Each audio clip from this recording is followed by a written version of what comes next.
వసంత కాలంలో కుహు కుహుల రాగంతో మృదు మధురోహలు మనసున నింపే కోయిల ఈ జ్యోతి మనిషిని నమ్మి మమతలు పంచే కోవెల ఈ జ్యోతి.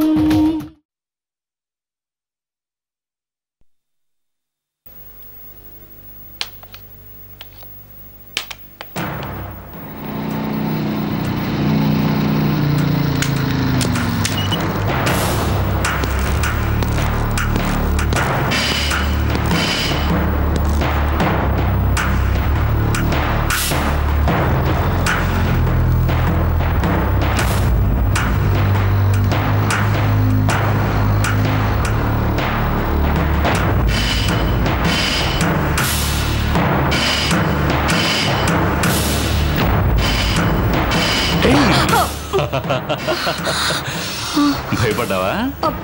భయపడినా మరి.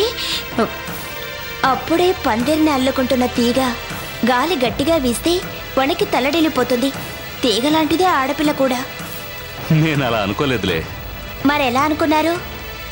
చక్కగా శృతి చేసి పెట్టిన వీణ చిన్న గాలి అలజడికి కూడా రాగం పలికిస్తుంది అనుకున్నాను. అనుకుంటారు. డ్రెస్ మార్చుకొని రిఫ్రెష్ అవ్వండి, అన్నం తిందరగాని. ఒక విషయం అడుగుతాను, నిజం చెప్తావా? నువ్వు పోలీస్ భార్య వేయండి ఇంత పెరిగ్గా ఉంటే ఎలా? ఇంతకు ముందు నాకు ఈ పెరిగితనం లేదు. మీ భార్యనయ్యాకే వచ్చింది. నా వల్లే వచ్చిందంటావేంటి? నేనేం చేశాను?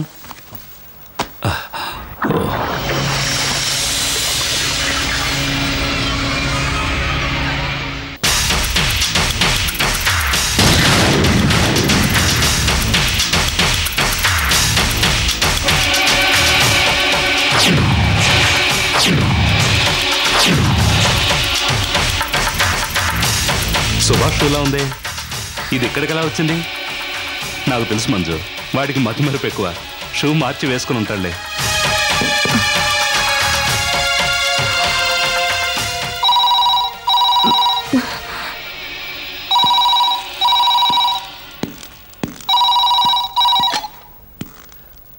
Hello, SI Ashok here. ఓ అలాగా, ఇన్ఫర్మేషన్ ఎప్పుడొచ్చింది? నేను బయలుదేరుతాను, వెహికల్ పంపించండి. ఏమైందండి? ఒక శవం రామకృష్ణ బీచ్ ఒడ్డున పడుందా, నేను వెళ్ళాలి.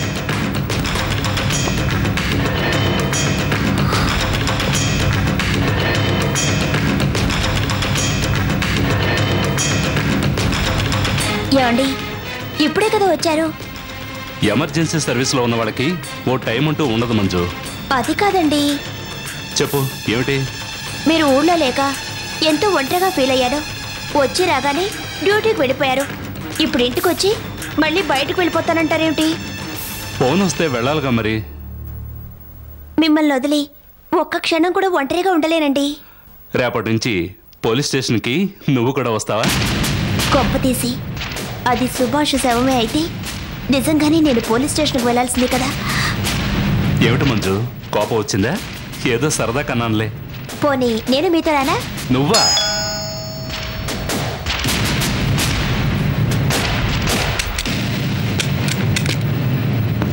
నమస్తే సార్.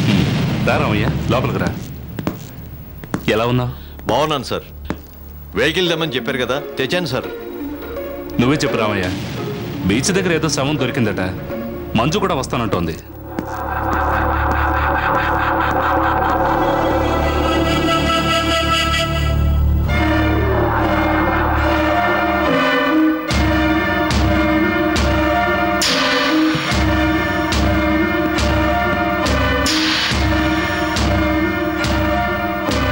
సింహాచలం వస్తామన్న వాళ్ళని చూశాను, అరకవేలి చూస్తామన్న వాళ్ళను చూశాను, శవాన్ని చూస్తానన్న దాన్ని నిన్నే చూస్తున్నాను. నేనేం శవాన్ని చూస్తానని లేదు, మీతో వస్తానన్నాను అంతే. సరే పద, తాళాలు అక్కడ ఉన్నాయి, తీసుకో.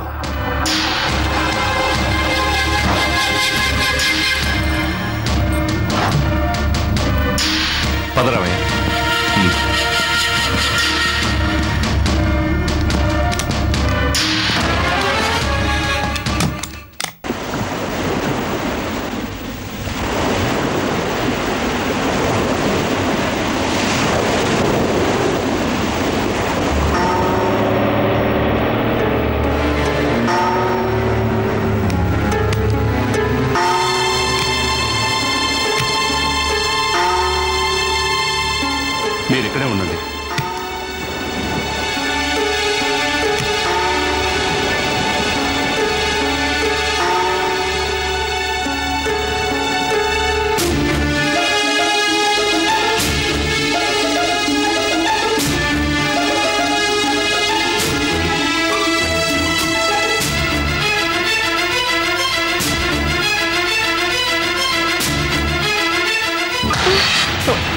ఏమిటమ్మా?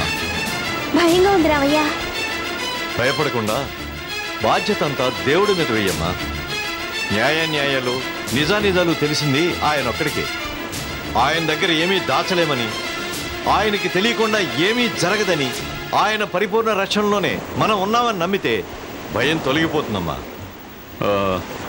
ఈ ఇన్ఫర్మేషన్ ఎవరు చెప్పారు? బెస్త వాళ్ళు చెప్పారు sir. IC.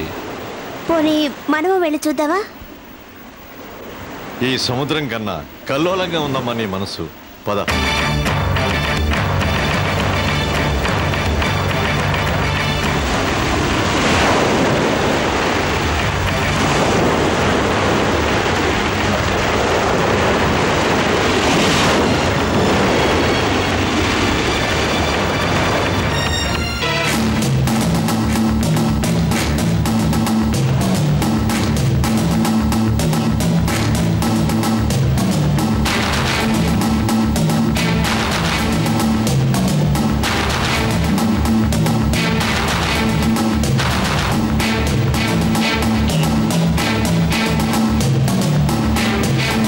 Open the cloth.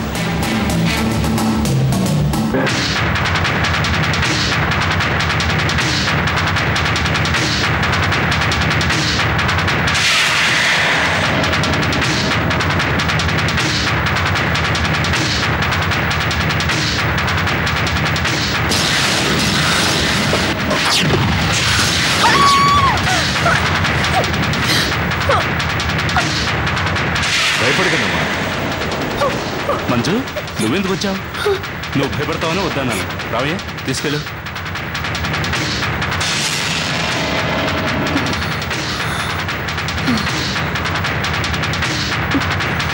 వెళ్ళు.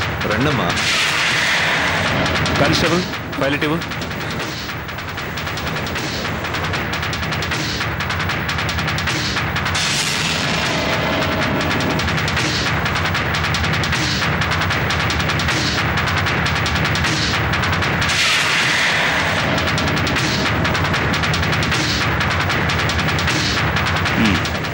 శవాన్ని పోస్ట్ మార్టం పంపండి. అలాగే సార్. రిపోర్ట్ రాగానే నాకు ఫోన్ చేయండి. Okay sir. ఓకే.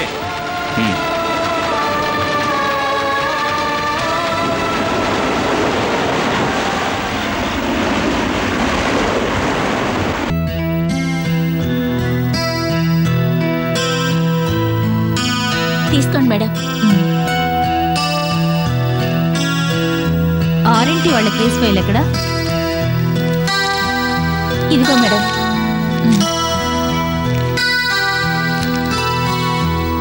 నమస్తే మేడం. రాజ్యోతి, కూర్చోమ్మా.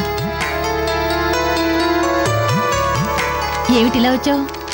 ఏ రాకూడదా? రాకూడదని నేను అన్నానా? ఇప్పుడు ఇంటికే రావడం మానేశావు, అందుకే అనుమానం వచ్చి అడిగాను అంతే. ఎక్కడ మేడం, బాధ్యత అనేది ఊబి లాంటిది, అందులోంచి పైకి లేవడం కష్టం. కానీ అవన్నీ నువ్వు ఇష్టపడి ఒప్పుకున్నవి. నిజమే, ఒకదాని తర్వాత ఒకటి వచ్చి పడుతున్నాయి. కాసేపు మీతో మాట్లాడితే మనసు తేలిక పడుతుందని వచ్చాను. వాణి, 2 కాఫీలు చెప్పి ఓసారి కోర్టుకు వెళ్ళి మన కేసు రావడానికి ఎంత టైం పడుతుందో తెలుసుకునిరా. అలాగే, మీ కాఫీలు పంపించి తెలుసుకొస్తాను మేడం. ఇప్పుడు చెప్పు జ్యోతి.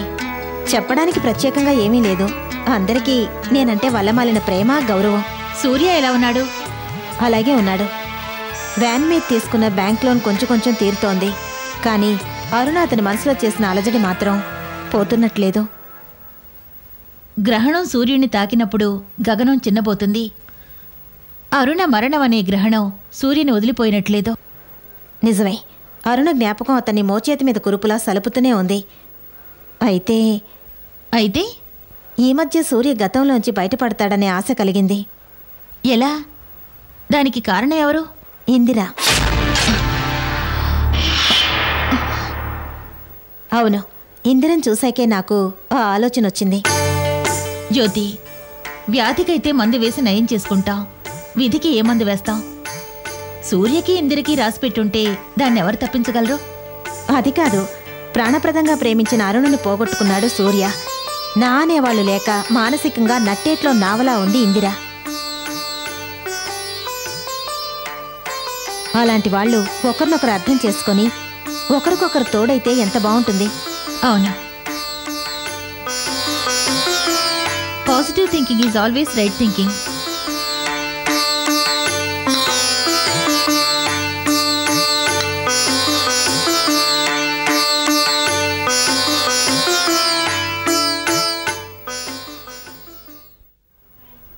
చూడండి, మీరేం చేస్తారో నాకు తెలీదు. నేను చెప్పిన పని తప్పకుండా చేసి తీరాలి. చేయకపోతే నాకేం నష్టం లేదు, భవిష్యత్తులో మీకే నష్టం. ఉంటాను. ఆంటీ, పాలు. నువ్వు తీసుకొచ్చావేంటి స్వీటీ? ఏ, నేను తీసుకురాకూడదా? అలా అని కాదు. తులసి ఎక్కడికి వెళ్ళింది? పని మనిషి ఎక్కడికి పోయింది? అంతా ఉన్నారు. నేనే నా చేత్తో స్వయంగా మిరియాల పొడి కలిపిన పాలు తీసుకురావాలనుకున్నాను, తీసుకొచ్చాను. గొంతు మెరుగు రాసిందన్నాను, అందుకని తెచ్చావా? అవునత్తయ్య, అది కాక మరో కారణం కూడా ఉంది. ఏమిటది? నువ్వు చాలా సులువుగా నేనే వంట చేశానని, చాలా బాగా వంట చేస్తున్నానని విజయ్తో అబద్ధం చెప్పావు. అందుకే వంట కొంచెం కొంచెంగా నేర్చుకుంటున్నాను. రేపెప్పుడైనా బావ నన్ను వంట చేయమంటే తెల్లమొహం వేయకూడదు కదా. భలే దానివే. అందుకా వంటగదిలో ఈ కసరత్తులు? అవును, మనిషి మనసు పెట్టి నేర్చుకోవాలి కానీ రానిదేమీ ఉండదు. అది నిజమే, కానీ ఇప్పుడు హఠాత్తుగా వంట మీద నీకు ఇంత ఇంట్రెస్ట్ ఎందుకు వచ్చింది? బావ నన్ను మొదటిసారిగా మెచ్చుకున్నాడు. అబద్ధాన్ని నిజమని నమ్మి నేను చేయని వంటకే నన్ను మెచ్చుకున్నాడే. నిజంగా చేస్తే ఇంకెంత మెచ్చుకుంటాడో కదా. నిజమే మంజరి, నువ్వు ఆ ప్రయత్నాల్లోనే ఉండు. ఎందుకంటే మగవాడి మనసు గెలుచుకునే మార్గం తిండి ద్వారానే సాధ్యం. ఎంత గొప్ప మగాడినైనా పడగొట్టాలంటే రెండే మార్గాలు, ఒకటి ఫుడ్డు, మరొకటి బెడ్డు. నీకివన్నీ ఎలా తెలుసు? నేను బయట వేసినప్పుడు నువ్వు అసలు పుట్టుండవు. నేను తొలిసారిగా నైటీ వేసినప్పుడు మై డియర్ స్వీటీ, నువ్వింకా మీ అమ్మ కడుపులో కూడా పడలేదు. నాకివన్నీ ఎలా తెలుసో నువ్వు తెలుసుకోవాలంటే అది కొండవీటి చాంతాడంత కథ అవుతుంది. అదంతా నీకొద్దు. విజయ్ నీ రూంలోకి ఎలా వస్తాడో అదాలోచించు. అందుకేగా నా ప్రయత్నం. నీ ప్రయత్నానికి కొండంత బలం ఎవరో తెలుసా? ఇంకెవరు? నువ్వే. కాదు, తులసి. తులసా? తులసి సంసారపక్షమైన ఆడపిల్ల, నువ్వు సెన్సారపక్షమైన ఆడపిల్లవి. తులసి పూజలు పునస్కారాలు చేసే పతివ్రత, నువ్వు అనుకున్నది సాధించే నేర్పుగల గ్లామర్ క్వీన్వి. విదేశాల్లో ఉండవలసిన అమ్మాయివి నువ్వు. అక్కడ ఆడవాళ్లు నీలాగా ప్రోత్సహించి భర్తలను రాకెట్లలో చంద్రమండలానికి పంపుతారు. ఇక్కడ తులసి లాంటి పతివ్రతలు పాదాలు పట్టుకొని కిందకి లాగేస్తారు. దీని పూజలతోనే వాడికి విరక్తి వచ్చేస్తుంది. ఆ విరక్తిని నా మీద అనురక్తిగా మార్చుకుంటాను. నువ్వు ఆ పంచే. విజయ్ని తులసి నుంచి వేరు చేస్తాను. వాడి చేత నీ మెళ్ళో తాళి కట్టిస్తాను. నిజంగానా ఆంటీ? అవును స్వీటీ. ఎప్పుడైతే విజయ్ నిన్ను మెచ్చుకున్నాడో ఆ క్షణంలోనే వాళ్ల కాపురంలో కార్చిచ్చు మొదలైంది. Go ahead.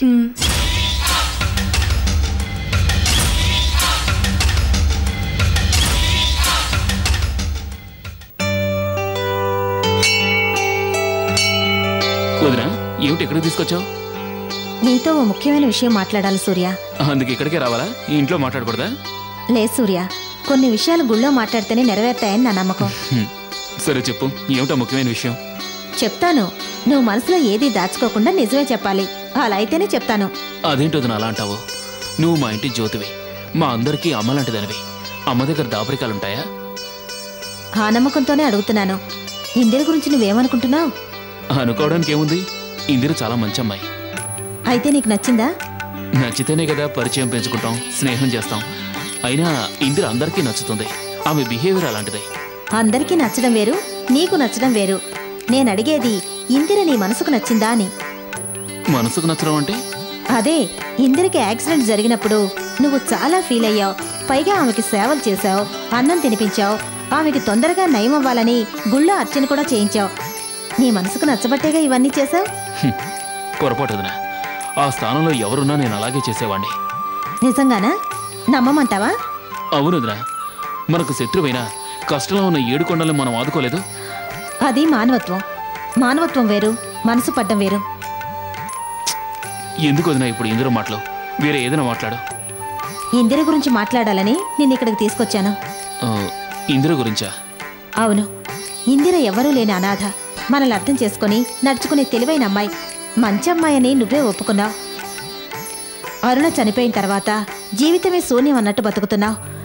నీకు ఇందిరతో పెళ్లి జరిగితే నీ జీవితమే మారుతుంది. నువ్వు మళ్ళీ మామూలు సూర్య అవుతావని నా నమ్మకం. వదినా. సూర్య, ఎందుకంత కోపం? కూర్చో. అమ్మలాంటి వదిన దగ్గర ఇలాగైనా కోపగించుకునేది? వదినా, మేమంతా నీ బిడ్డలాంటి వాళ్ళం కాదన్నావు. కానీ నా గుండెల్లో అణువణువు నిలిచిపోయిన నా అరుణను మర్చిపోయి ఇంకో అమ్మాయిని పెళ్లి చేసుకోలేను. ఈ జన్మకు నాకు పెళ్లి లేదు. అరుణ చనిపోయిందని ఎందుకు అనుకుంటావు? అరుణని మర్చిపోమన్నానా? ఇందిరలో అరుణను చూసుకో. ఇందిర కూడా అరుణ లాంటి మంచి పిల్లే. వదిన, నా మనసులోని అరుణ స్థానాన్ని మరో అమ్మాయికి ఇవ్వలేను. అది నా వల్ల కాదు. వదిన, అరుణ నేను అగ్నిసాక్షిగా పెళ్లి చేసుకోకపోయినా మాకు పెళ్ళైనట్టు, పిల్లల్ని కన్నట్టు, ఎంతో కాలం కలిసి జీవించినట్టు కలలు కన్నాను. అవును, అరుణ నీ జీవితంలో ఓ కలే కాని వాస్తవం కాదు. నిద్రలో వచ్చిన కలలు మెలకువతో మాయమవుతాయి. కలల్ని తలుచుకొని ఆనందించాలే కాని వాటితో ప్రయాణం చేయకూడదు. అలా చేస్తే జీవితమే కలైపోతుంది. అందుకే చెప్తున్నాను, ఇందిర్ని పెళ్లి చేసుకో. వదిన, ఇందిర నాతో చనువుగా ఉందని నువ్వు తప్పుగా ఊహించుకుంటున్నావు. లేదు, ఇందిర్ని చూస్తుంటే తనకి నీ మీద మంచి అభిప్రాయం ఉన్నట్టుంది. వదిన, నీ అభిప్రాయం చాలా తప్పు. అయినా ఇందిరని పెళ్లి చేసుకుంటే నేను మామూలు సూర్యని ఎలా అవుతానో? అవుతావని నా నమ్మకం. బిడ్డల మంచి చెడ్డలు తల్లికే తెలుస్తాయి. వారి బాగోగులు ఆలోచించి నిర్ణయం తీసుకుంటుంది తల్లి. అందుకే ఇందిర్ని పెళ్లి చేసుకోమని అడుగుతున్నాను.